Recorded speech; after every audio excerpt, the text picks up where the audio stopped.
Hello, YouTube viewers. Thank you for tuning into my channel, Jackson's Journal. My name is Matthew Jackson, and welcome to part 3 of my teaching video on interpreting Old Testament law in today's modern times, and this is part 3.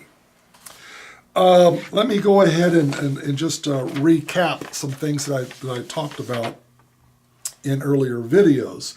I had an online discussion over transgenderism, and I finally established that the Bible is my source of authority on things, and that's the standard we go by. And so one of the participants in the discussion said, okay, if the Bible is your standard, does this mean that you're cool stoning your wife if she's not a virgin, charging your daughter's rapist money to marry her? And I pretty much unpacked that in part 2, so if you haven't seen that, go watch part 2.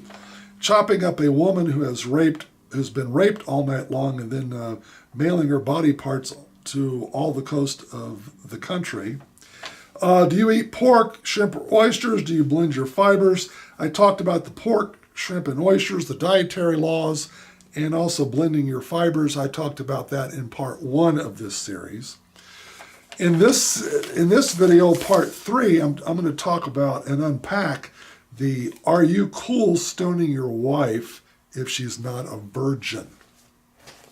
Now, one key point that I made in the previous 2 videos is, remember, when God established these laws for the children of Israel in the Old Testament, we were talking about a Bronze Age society where the patriarchal system was the norm, and it was the norm for all societies throughout the world, not just the Hebrew culture. Now, if I was a woman living in the Bronze Age, I would probably want to live in the Hebrew culture because of all the cultures in that time that afforded more rights to women. It was the Bronze Age. It was the Hebrew women. Because God established laws. He established protections and checks and balances for men to abide by. You couldn't abuse your slaves. There's certain things you couldn't do to your wife. I mean, there were some checks and balances, and women had a little bit more protections in the Hebrew culture than any other culture in the Bronze Age at that time. So you've got to keep that into perspective. Now, so you might be thinking, wow, well, stoning your wife because she's not a virgin, man, that's pretty harsh. Okay, but let me unpack this for you here. Remember, as I established in part 2 of this series, the standard bride price for a bride was 50 shekels of silver if a guy wanted to get married. Okay, or at least if a guy wanted to marry a top-notch kind of woman, or, he could probably get him a concubine or a slave at a bargain price, but if you're going to buy the premium wives, you got to pay the premium price of 50 shekels.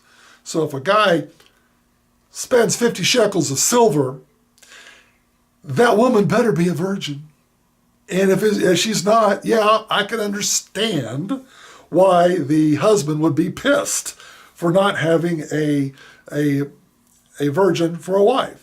Okay, so that would be understandable because of the outlay of money that he put out to get this woman. Now, if there was a woman who was a concubine and a woman that was homeless and she sold herself as a concubine to a guy, he probably wouldn't have to pay 50 shekels, and she probably wouldn't be a virgin either.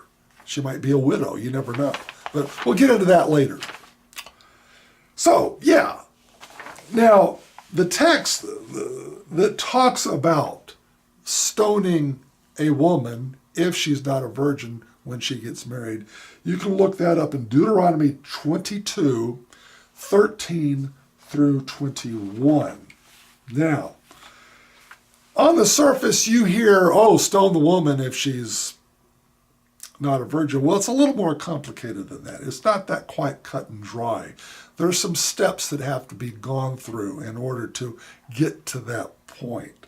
So let's say a guy pays the father 50 shekels of silver. He gets the woman, and after the marriage is consummated, he's not happy with the results and suspects that his wife, his new bride, is not a virgin. Let's say he goes before the magistrates at the city gates and charges her for not being a virgin. Let's say the parents, okay, let me back up. Let me lay the groundwork. Back in those times and in those cultures, on their marriage night, the night of consummation, the bride would lay on a cloth, and when their marriage was consummated, they had sexual intercourse. Usually virgins, when they have sex for the first time, as most of us know, they bleed out because they've never had sex before. They're laying on a cloth. The blood gets on the cloth. They take that cloth after the marriage has been consummated. She gives that cloth to her parents. Her parents hang on to that cloth. So, if a husband is not happy with his new wife and suspects that she's not a virgin, he can go file charges against her at the city gate. If the parents of the bride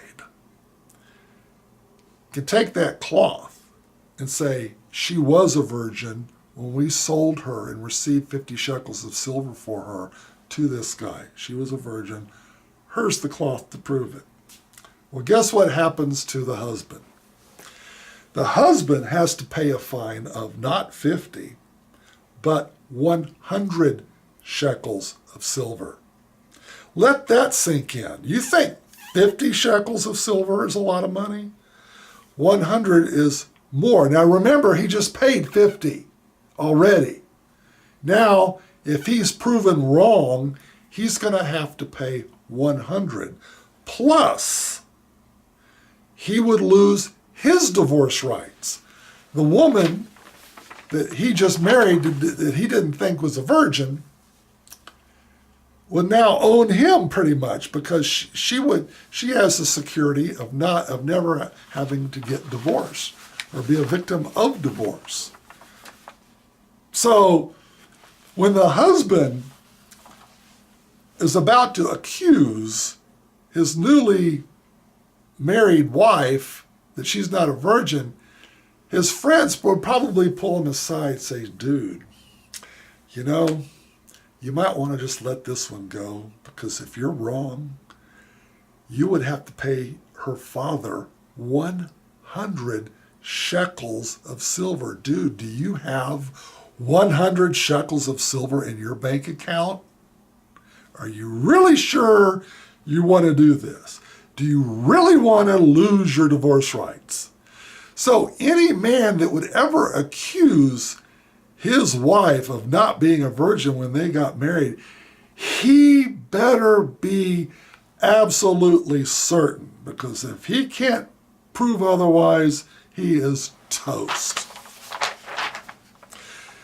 So, you got to take that into consideration when you evaluate the law of stoning. Now, if she can't prove, if she doesn't have that cloth with a little blood on it, yeah, then a stoning could occur.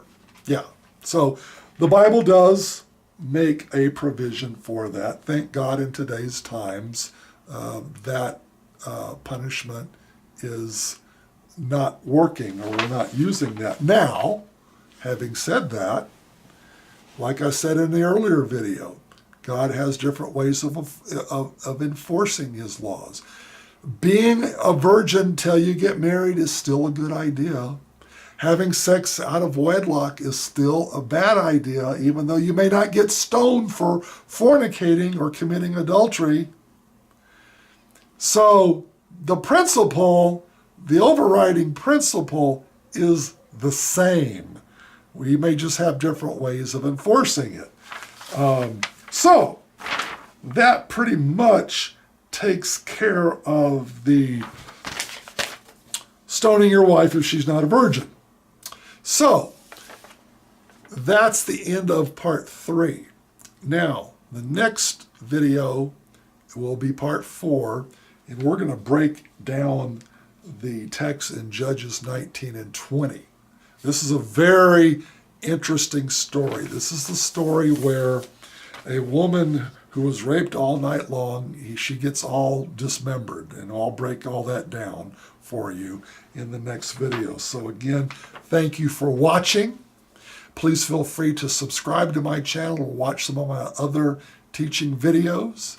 Until next time, in section or part 4 of my series, Interpreting Old Testament Law for Modern Times, ciao and good night. God bless.